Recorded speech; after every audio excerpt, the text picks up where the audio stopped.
Do you ever feel like you're having a hard time keeping up with the cost of living? Well, it's not just you.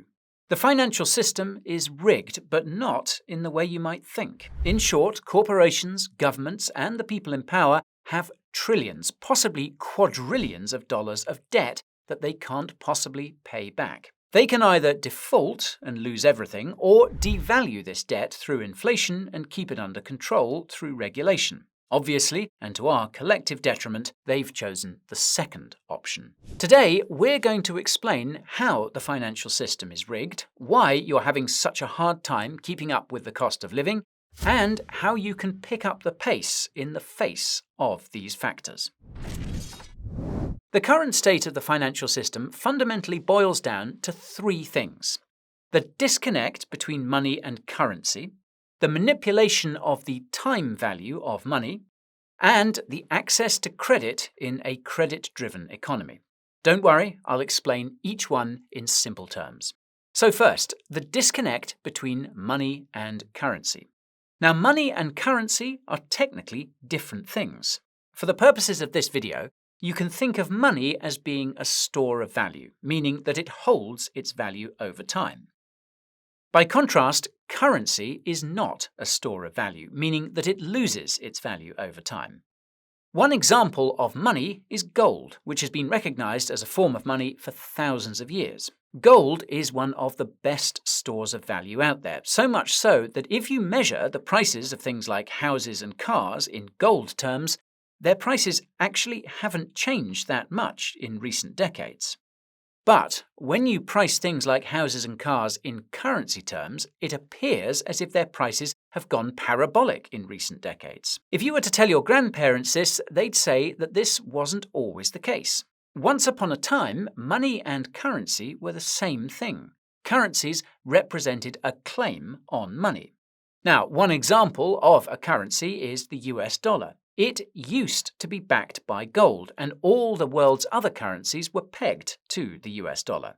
What this meant in practical terms is that when you were paid in a currency, you were being paid in something that held its value over time. However, this all changed in 1971 when then US President Richard Nixon, quote, temporarily suspended the ability for people to redeem their US dollars for gold. What this meant in practical terms was that governments and central banks were free to create as much currency as they wanted. And as you can see, the supply of the US dollar has gone parabolic since the 70s. Now, as basic economics dictates, the more of something there is, the less valuable it becomes. As such, it's not really the prices of things like houses and cars that have gone up. In reality, it's the value of the currencies that have gone down. The increase in currency supply is called inflation, and we've been taught to believe that it's a good thing for us and the economy. That's because inflation incentivizes consumption. People will spend more when the currency they use is losing value, and that boosts economic growth and wealth, at least in theory. In practice, however, inflation is making it harder and harder for people to store value in currency, and it's incentivizing overconsumption that's ultimately damaging the environment. Never mind the fact that official inflation measures have arguably been undercounting the real inflation rate for decades. And you can learn more about that in the description. I digress. Now, the biggest problem with the disconnect between money and currency is that the average person continues to be paid in currency, not in money. And to add insult to injury, the average person is being told that the currency they're being paid in is just as good as it was back in the day. It's as good as gold. The resulting inflation is why it feels like you can't keep up with the cost of living and why you just can't seem to get ahead. You're being paid in a currency that is actively losing value, and you're trying to use it to buy things that are actually valuable, such as a house or a car. Given this disconnect between money and currency, you might be wondering why currencies have any value at all in the modern day.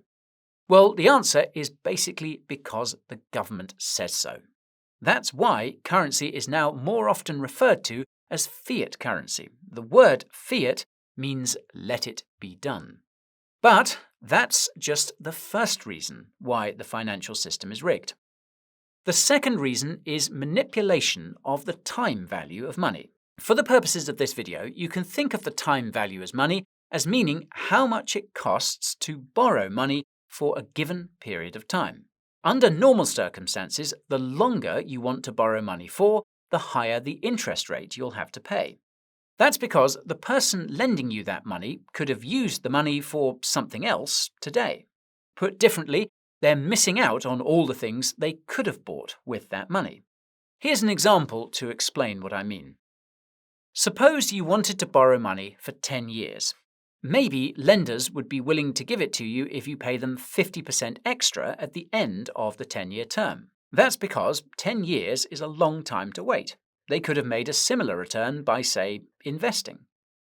But if you wanted to borrow money for 1 year, maybe lenders would be willing to give it to you if you pay them 5% extra at the end of the 1-year term. That's because 1 year isn't that long to wait. Sure, they could have done other things with that money in the interim, but it's easier just to give you the loan. If you were to aggregate all these loans and their respective interest rates and put them on a graph, you would get what's commonly referred to as the yield curve, a line that slopes upwards and to the right. What it says is that the longer you want to borrow money for, the higher the interest rate you'll have to pay. Here's where things get a bit complicated, so pay attention. Suppose you wanted to borrow money for 10 years, but wanted to borrow $1 billion. Now, because the sum of money is so large, lenders might only give it to you if you pay them 100% extra at the end of the 10-year term, double the initial amount. That's because lending such a large sum over such a long period of time doesn't just come with an opportunity cost anymore. It also comes with risks, the most pressing risk being that you won't be able to pay that money back. So, to compensate for this risk, lenders will demand a much higher interest rate. So, you can imagine that the yield curve would be steeper and start at a higher percentage depending on the size of the loan. But this is under normal circumstances. Today, it can cost more to borrow for a short period, and some large loans can have lower interest rates than smaller loans of similar duration. Believe it or not, but this is mostly because of the central banks. You see, under normal circumstances, interest rates on loans are determined by supply of lending and the demand for borrowing. If the demand for loans is high and the supply of loans is low, interest rates are high, and vice versa. However, with central banks in the mix, this market dynamic is disrupted. That's because central banks can manually set the interest rates on debts. The caveat is that they can manually set the interest rates on shorter durations of debt, and that's the only thing they were doing until the 2008 financial crisis. In response to the 2008 meltdown, central banks took the unprecedented step of manipulating longer-term interest rates for the first time in modern history. They did this by buying long-term government debt. This had the practical effect of lowering interest rates for similar durations of debt. In other words, the central banks manipulated the time value of money across all timeframes. This made it artificially cheap to borrow, which was the entire point. It was hoped that making it easier for everyone to borrow would result in a faster economic recovery, but all it seems to have done is cause inflation. That's because making interest rates artificially low results in even more currency creation. That means that it's not just the governments and central banks printing currency out of thin air, it's individuals and institutions too. And you'll recall that as the supply of currency increases, its value goes down. Now, if that wasn't bad enough, this manipulation of the time value of money across all timeframes has been done 4 more times since 2008. And as well as causing additional inflation, it continued to make it artificially cheap to borrow, but only for those who were able to get access to credit. This ties into the third reason why the financial system is rigged, and that's the access to credit. As I mentioned a few moments ago, it was hoped that the manipulation of the time value of money would make it easier for everyone to borrow, and that this would cause economic growth. The reason why it caused inflation instead is because it didn't become easier for everyone to borrow. It only became easier for certain individuals and institutions to borrow. These individuals and institutions used this money for many things, including buying up valuable assets such as stocks and real estate. This caused the prices of these valuable assets to rise sharply in currency terms, all while the currencies themselves have continued losing value. The only way that the average person could keep up was to borrow more currency to buy up what's left of these valuable assets, causing their prices to rise further. Now, at first glance, all these green tickers look like economic growth. After all the numbers are going up. Upon closer inspection, however, you realize that it's been nothing more than asset price inflation driven by artificially cheap borrowing since 2008.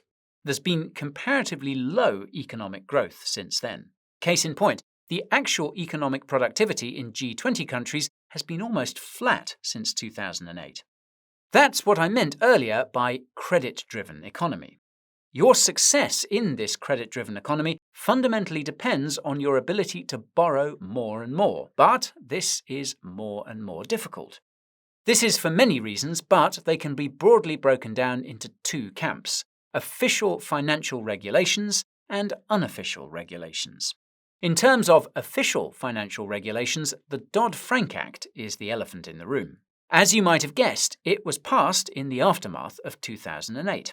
Now, the Dodd-Frank Act is over 2,000 pages long, but the TLDR is that it made it more difficult for small banks to give small loans to small businesses and individuals. One consequence of this is that it's become more difficult for small businesses and individuals to prove their creditworthiness to get access to larger loans. Another consequence of this is that it's become more difficult for small banks to operate. FYI, small banks are the biggest lenders to small businesses. So, small banks being unable to issue small loans to small businesses eventually means less of both. All that's left is big banks and the so-called shadow banks. Shadow banks include asset managers like BlackRock, who have imposed their own unofficial regulations on individuals and institutions over the years. The most notable example is the ESG investment ideology, which has also served as another manipulator of the time value of money. That's because if you comply with BlackRock's ESG ideology, you'll likely get a loan with a lower interest rate and more favorable terms than if you're deemed to be non-compliant. Now, it appears that unofficial financial regulations like ESG are becoming even more influential than official financial regulations. And this influence will continue to increase as these ESG criteria start to be applied at the individual level. The craziest part is that ESG isn't even coming from the private sector. It's coming from unaccountable and unelected international organizations. More about ESG in the description. Moving on. Now, the worst part about all of this is that it's no longer just the commercial banks and the shadow banks that are affecting the accessibility to credit. Central banks took another unprecedented step in their response to the pandemic flash crash in 2020, and that was to buy corporate debt. Now, as with buying government debt, buying corporate debt causes the interest rate on that debt to go down. The fact that the central banks only bought the debt of certain corporations and not others therefore gave these corporations an unfair advantage. They could borrow at even lower rates.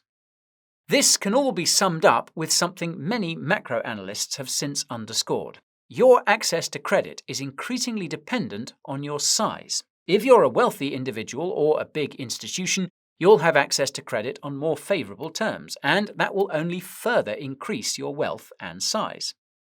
But if you're a poor individual or a small institution, your access to credit will only get worse as time goes on, unless you comply with BlackRock & Co. Even then, you won't ever get access to credit on the same conditions as the larger entities. In a credit-driven economy, that means you will continue to fall behind. This brings us to the big question, and that's how you can keep up the pace in this rigged financial system. Well, first, you need to put things into perspective. By now, you'll understand that none of this has to do with some nebulous economic ideal like capitalism. We're dealing with something very different. We're dealing with a system where currency is losing its value because it was decoupled from money by the government. where the time value of money is being manipulated by central banks, and where the access to credit is being controlled by unaccountable and unelected international organizations. Things get even more complicated when you realize that the government is heavily influenced by corporations via lobbying, that the central banks are technically owned by the commercial banks, and that all the unaccountable and unelected international organizations are controlled by governments.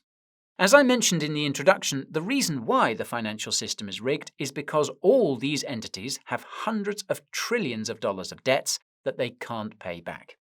They need currency to decouple from money so that it loses its value, and they need the time value of money to be low. They also need to control access to credit, because otherwise someone could default on their debts, and this could cause a domino effect that takes them all down. This would explain why they're all so obsessed with central bank digital currencies, or CBDCs. They will allow them to control all the currency. So, given these facts, this is how you should view the rigged financial system. Entities that are massively in debt are trying to cause inflation and control the flow of currency so that they don't default on their debts. It's like they're filling up a swimming pool with water while controlling the size of the pool. They're not trying to drown you, though. That's the good news in this whole situation. These entities aren't targeting us per se. They're just trying to save themselves. But if you try to tread water, you will eventually drown. That means the onus is on us to find a way to swim less and float more, so to speak. Now, the bad news is that floating is easier said than done. The easy solution would be to get paid in money rather than currency. Well, not to burst your bubble, but you probably won't be able to find anyone who'll be willing to pay you in money instead of currency for very long. It'll simply be too expensive for them. This leaves the other two factors. Unless you work at a central bank, you won't be able to fix the time value of money and bring interest rates back to reality. If you tried, you'd probably be fired, or worse. That's because all those entities can't afford higher interest rates due to their debts, at least on paper. In practice, they can afford these higher interest rates so long as they have access to credit. Unless you're a big institution or a very wealthy individual, you're going to have to comply with a lot to get access to credit. Besides the fact that that would mean the end of your freedom, it also may not be enough to get ahead. Even if you do get access to credit, borrowing more and more money to buy assets may not be the solution. If you watched our recent video about the man who predicted everything, you'll know we could be entering a period of higher interest rates. If this happens, this floating device won't work. This is especially relevant to the people who took out a loan to buy a house to rent out, then used that house as collateral for another loan to buy another house to rent out, and so on. Chances are you know someone who's done something like this. It's been one of the only ways to get ahead since 2008. However, if we enter a period of persistently higher interest rates, all those debts will eventually become too expensive, and it will cause a lot of forced selling. This forced selling will cause the value of those assets to fall, causing even more forced selling. Now, in all seriousness, there only seem to be two things that will allow you to keep up the pace in this rigged financial system, and they go hand in hand. The first is to increase the amount of currency you're getting, and the second is to invest this currency into money that holds its value, be it gold, Bitcoin, or otherwise. Now, the hardest part about the first thing is obviously increasing the amount of currency you're getting without taking on too much debt, ideally none. At the rate things are going with ESG and the like, it may not even be possible to take on the debt you need to start a small business unless you're fully compliant. The hardest part about the second thing is that governments will likely make it more difficult for the average person to access money the more that they realize what's going on with the currency. This means that it could become more difficult to exchange that money for currency when it's necessary. Now, for what it's worth, the more people realize just how rigged the financial system is, the easier it will be for everyone to keep up the pace. That's because new economies will eventually emerge where money will start to become recognized as currency again. At this rate, it's only a matter of time. Come to think of it, all those people talking about a return to something like a gold standard could be proven right in the end. So, make sure you're positioned accordingly. And that's all for today's video, folks. If you found it interesting, let us know by smashing that like button. If you want to get more interesting content like this, subscribe to the channel and ping that notification bell. If you know someone who would find this video interesting, take a second to share it with them. And if you're accumulating digital money in preparation for the inevitable currency collapse, make sure you're maximizing value using an affordable crypto exchange and storing this value on a secure hardware wallet. If you're not sure where to start, the Coin Bureau Deals page has got you covered. It's got up to $40,000 of discounts and airdrops on the most liquid crypto exchanges and the biggest discounts on the best hardware wallets. The link to that will be down in the description. As always, thank you so much for watching, and I'll see you next time. This is Guy, signing off.